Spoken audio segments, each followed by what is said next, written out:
Hey guys, Rebel95, recording live from the local county prison cell, still on vacation from the local county prison cell, so, figured it doesn't feel like it's been a week already, but whatever.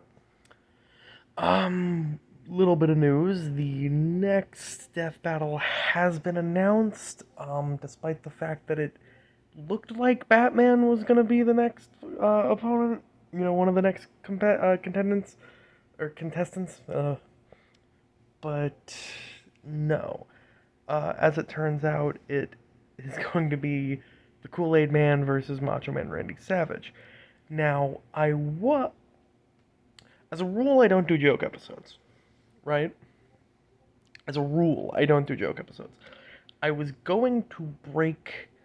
I was going to make an exception for this one, for a couple of reasons. Anyone who knows me knows I've always been a big wrestling fan, so like I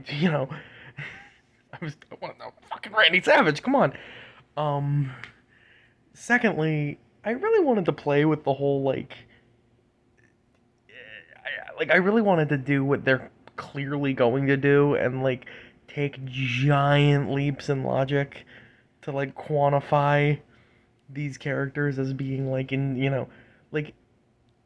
okay, if you take the Slim Jim commercials, right? Randy Savage can teleport people. He can make things explode by throwing Slim Jims at them.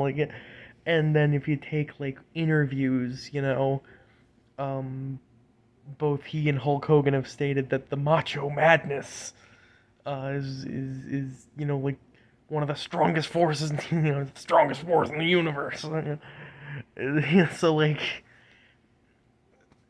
I wanted to play around with that, but ultimately I decided against it because I don't really have a lot of time to do these while I'm on vacation, and I didn't want to put back another regular fight I wanted to do for another week.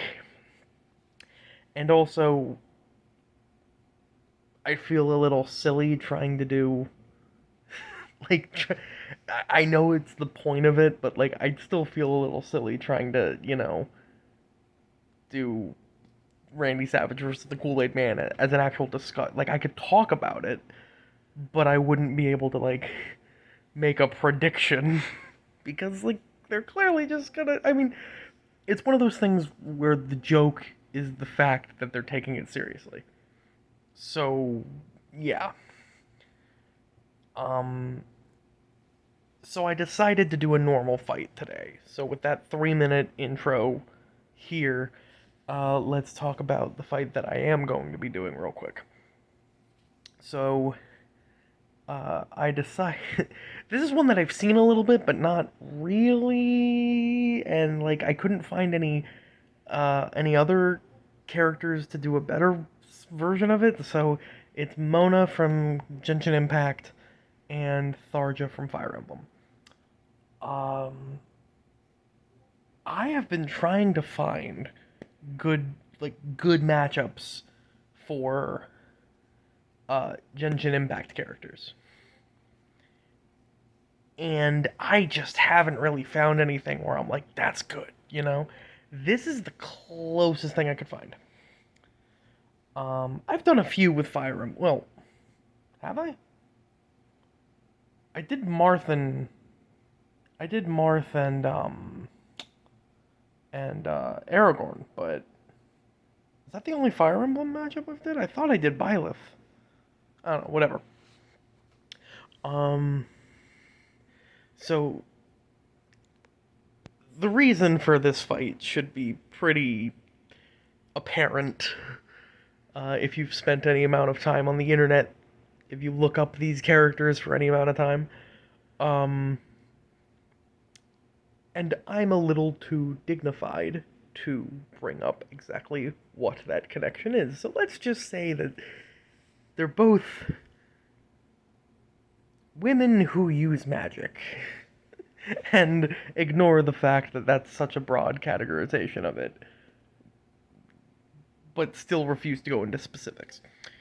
Um, but Mona. So Mona is an astrologer. By the way, I'm very not super familiar with these characters from an origin or backstory standpoint, so like I'm just glossing over their abilities pretty bare minimum.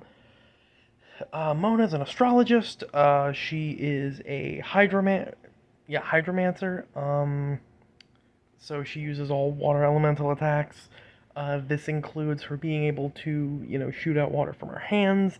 She can turn the ground underneath her into water and kind of like travel underneath it a lot faster than she'd be able to run.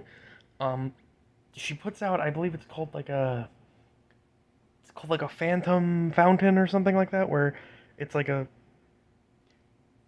where like she leaves kind of a like a marking in place and it shoots out water in intervals, and it's meant to taunt and distract the enemies, uh, that so, and shoot out water at them to damage them.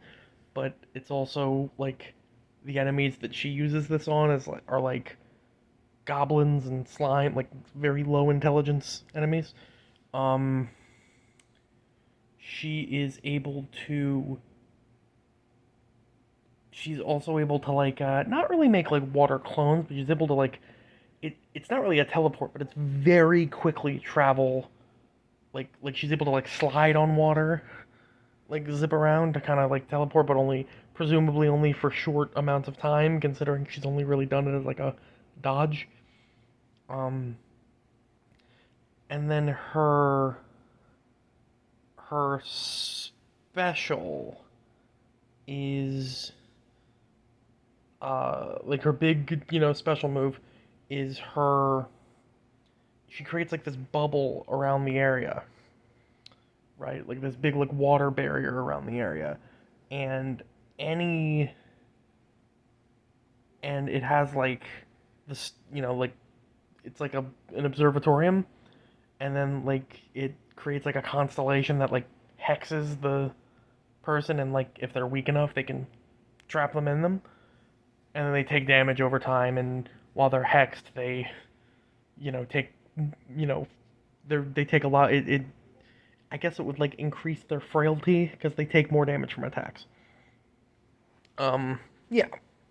So next, going on to Tharja. So again, don't really know much about Tharja's backstory or her exact specifications. I know she can levitate. I know she's very adept at electric magic. She I think it's called Arc Thunder. She does a lot of fire. She does a little bit of water. Does the Elwind. Um, and she's very adept at curse magic and all that stuff. I remember in the Dynasty Warriors style game that they had for Fire Emblem, she can like shoot like what is it, like 10 different balls of electricity of Arc Thunder at once, and yeah, like the Nosferatu is kind of like a continuous over time damaging technique. Um,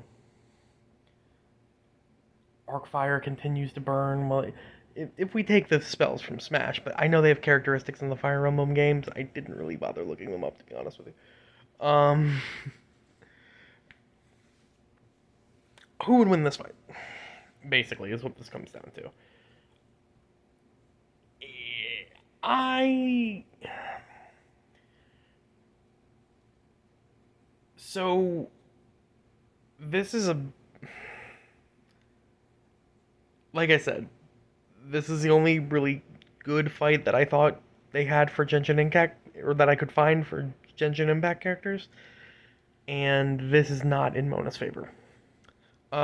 Because Mona is a water, mage, she is very susceptible to electricity, which is kind of Tharja's specialty. Even ignoring that, the lack of experience that Mona has compared to Tharja, and just like the lack of power output, because Mona's not really like a damage dealing character. She's meant to be a support character, or like it even says that in her in her like bio, where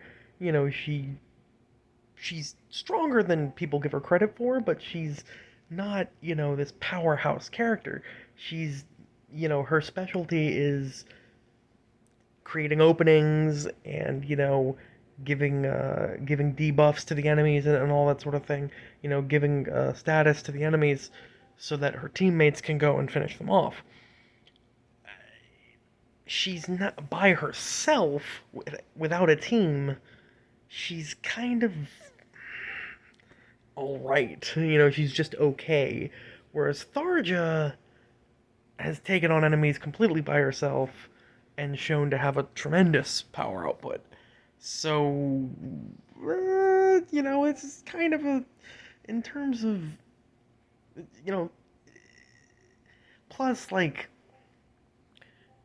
half of Mona's attacks don't even work on the powerful enemies from her series. Like, like the constellation trapping the enemies and whatnot. That only work.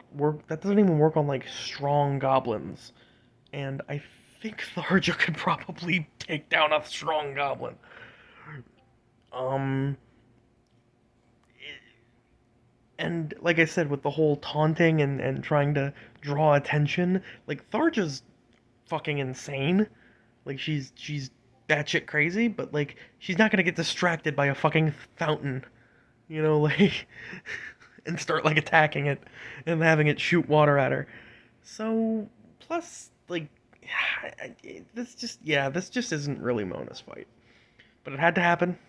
Um, but yeah, I think Tharja's gonna win that. But anyway, remember to follow me at Twitter at Rebel Engine 95. Rebel Engine 95. See ya.